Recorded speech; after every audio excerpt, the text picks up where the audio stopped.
Robot technology اور سلطنت عثمانیہ۔ اس دور میں سائنس کی نت نئی تحقیقات اور جدید ٹیکنالوجی کے ذریعے کی جانے والی ایجادات کو مغرب سے منسوب کرنے کا چلن عام ہے اور مغربی سائنسدانوں کی خدمات کو بڑھا چڑھا کر پیش کیا جاتا ہے۔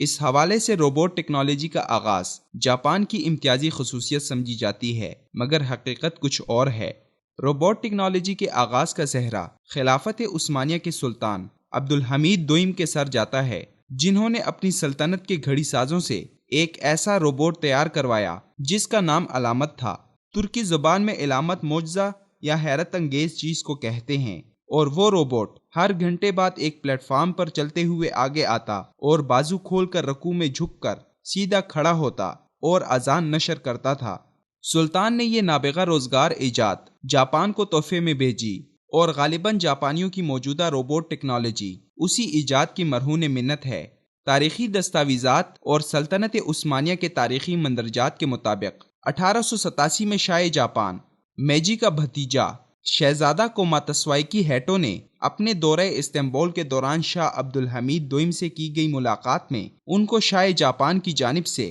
کچھ تحفے پیش کیے۔ 1899 میں شاہ جاپان نے ایک ذاتی وفد استنبول روانہ کیا، جنہوں نے سلطان عبدالحمید دوئم کو جو تحفے پیش کیے ان میں جاپان کا سب سے بڑا تمغہ گریٹ کرزنٹم میڈل بھی شامل تھا۔ ان تحفوں کے علاوہ سلطان کو شاہ جاپان کا ایک خفیہ خط بھی پیش کیا گیا، جس میں سلطان سے استدعا کی گئی تھی کہ وہ اسلام، سائنس، ٹیکنالوجی کی جدت طرازی کے متعلق جاپانی یا فرانسیسی زبان میں معلومات بھیجیں تاکہ جاپانی بھی ان موضوعات کے بارے میں قیمتی معلومات سے مستفید ہو سکیں۔ سلطان اس معاملے کو لے کر شیخ الاسلام کمال الدین آفندی کے پاس گئے، جن کے مشورے سے پہلے مرحلے میں ایک جگمگاتا قرآن اور دوسرے تحفے بھیجے گئے، جبکہ شاہ جاپان کو ان کے مطلوبہ موضوعات پر معلومات کی فراہمی کی فرمائش پوری کرنے کے لیے مزید مہلت طلب کی گئی۔ اس دوران سلطان نے اپنی سلطنت کے نامور گھڑی ساز اور گھڑیوں کی میکانیات کے ماہر موسیٰ دید کو اپنے دربار میں طلب کیا اور ماہرین کی ایک ٹیم کے ساتھ مل کر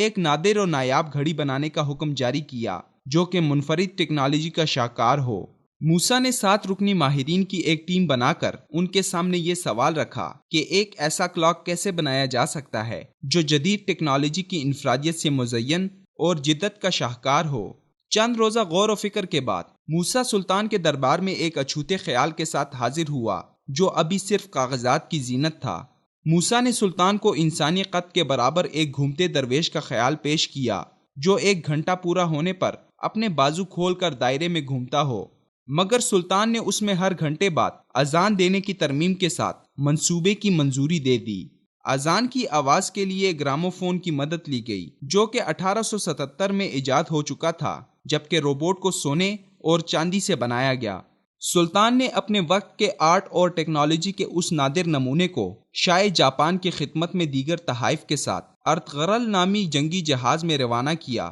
جو کہ بدقسمتی سے اپنے سفر سے واپسی پر 1890 میں طوفانی لہروں کا شکار ہو کر اپنے عملے سمیت ڈوب گیا۔ اگرچہ دنیا کی سب سے بڑی گھڑی ساز کمپنی سیکو 1881 میں وجود میں آ چکی تھی، مگر سلطنت عثمانیہ کے اس تحفے کی بدولت جاپان وہ پہلا ملک تھا جہاں اذان دینے والی گھڑیاں سب سے پہلے بنائی گئیں۔ اس روبوٹ کو خفیہ طریقے سے بھجوایا گیا تھا اور جاپانی دستاویزات میں سلطان عبدالحمید دوئم کے علامت نامی تحفے کا ذکر ہے۔ وہ اصل میں یہی روبوٹ تھا، مگر اس کی تفصیل اس لیے خفیہ رکھی گئی کہ اس وقت جاپانی سلطنت محلاتی سازشوں کی وجہ سے شورش کے دور سے گزر رہی تھی اور یہ روبوٹ بھی اسی شورش کے دوران چوری ہو گیا تھا۔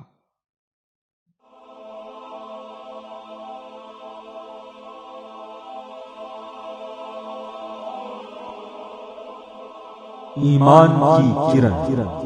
ہدایت کی شمع، وصال اردو۔